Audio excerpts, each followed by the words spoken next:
ఆడదానివైన ఒక police officer అని నిరూపించుకున్నా. But ఎంతైనా ఆడదానివి కదా. Be careful. Just a minute.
Vijay వద్దు.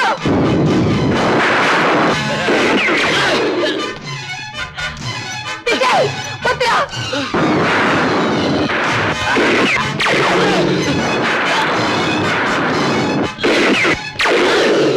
వద్దు విజయ్ వద్దు.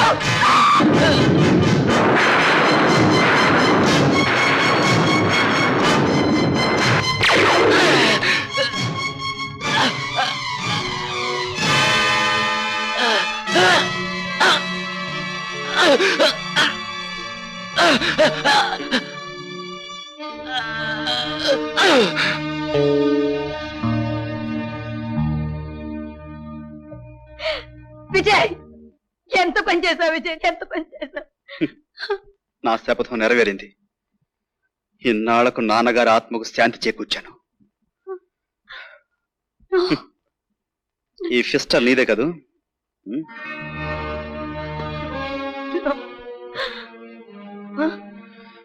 లేడీ ఇన్స్పెక్టర్,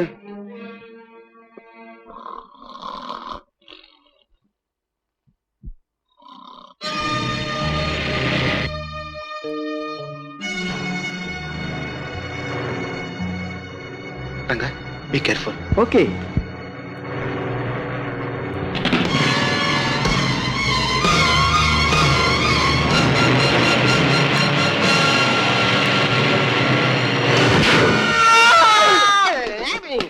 ఎక్కడ చప్పుడు?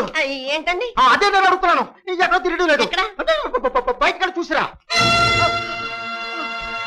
యాక్సిడెంట్. మళ్ళీ యాక్సిడెంట్.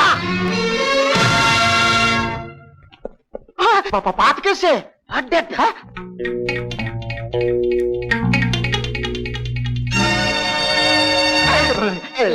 డెడ్ బాడీ టచ్ చేయకూడదు. నిజమా? మరి కథకుండా పడుకున్నాడు. నువ్వేం కంగారు పడకు. నేను అంబులెన్స్ కు ఫోన్ చేసి ఇంజన్ రప్పిస్తాను. నువ్వు మాత్రం శవాన్ని కదలకుండా చూడు. ధైర్యంగా ఉండు. ధైర్యంగా ఉండలేదు సార్. నమస్కారం సార్. నువ్వు మాత్రం ఇక్కడే ఉండు, వస్తాను.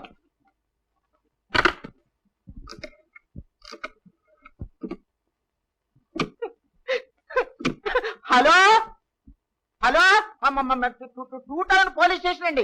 సింహాచలం 535 మాట్లాడుతున్నానండి. పోలీస్ స్టేషన్ యాక్సిడెంట్ అండి.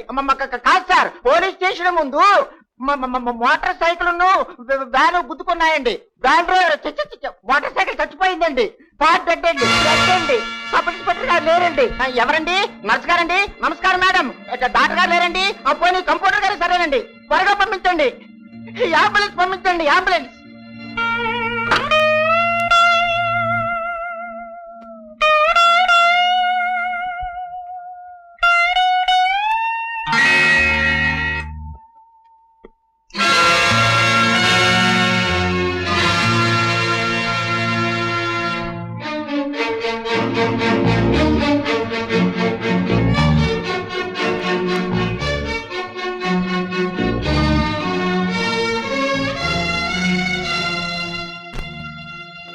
ఏ ఆశ్చర్యంగా ఉందా? ఎలా తప్పించుకున్నావని కాదు, ఎలా మళ్ళీ లోపలికి వచ్చావని. ఎలాగా? ఆ రోజు ఆ ముగ్గురు నాన్నని అక్కని చంపి తిరిగి ఎలా లోపల ఉండగలిగారో అలాగా. అక్క, చేసి చూపిస్తాను అన్నాను, చెప్పింది చేశాను. నా కళ్ళారా చూశాను సార్. ఈ హత్య వారే చేశాడు.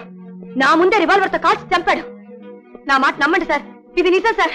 మిస్ దుర్గా, నిజాన్ని నిరూపించడానికి నువ్వు తమ్ముడనే అనుబంధాన్ని కూడా తావివ్వటం ఐ అప్రిషియేట్ ఇట్. బట్ ఇది ఎలా సాధ్యం? విజయ్ లాకప్లోనే ఉన్నాడు, నువ్వేగా చెప్తున్నావు. అదొక్కటే సార్ నాకు అర్థం కావట్లేదు. That's all. అతనికి అంత బలమైన ఎలివి ఉండగా కేసు నిలవదు. నో, ఎలాగైనా సరే నేరస్తులు శిక్షించబడాలి. అది సరేనమ్మా. ఒకే మనిషి ఒకే టైంలో రెండు చోట్ల ఎలా ఉండగలడు? Can you prove it? ప్రయత్నిస్తాను sir. I can prove it.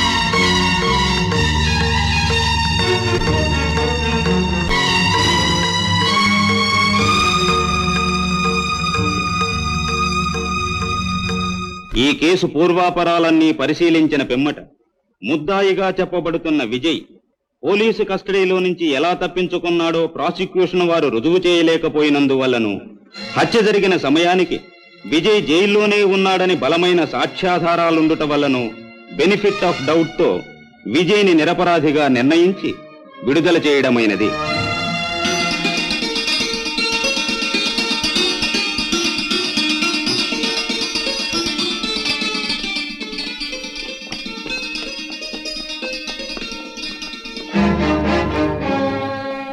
అక్క, చట్టంలో ఎన్ని అవకతవకలు ఉన్నాయో ఇప్పటికైనా అర్థమైందా? పోలీస్ అధికారి వైండు కూడా నువ్వు కళ్ళారా చూసిన దాన్ని నిజమని రుజువు చేయలేకపోయావు. ఇప్పుడేమంటావు? రేయ్, చట్టాన్ని కొందరు కొన్ని వేళల్లో మోసం చేస్తే చేయొచ్చు, కానీ అందరూ అన్ని వేళల్లో మోసం చేయలేరురా. ఈ కోర్టులో నువ్వు తప్పించుకున్నా పై కోర్టు అంటూ ఒకటి ఉంది. అక్కడ నువ్వు చేసిన నేరాలకి శిక్ష అనుభవించడానికి సిద్ధంగా ఉండు.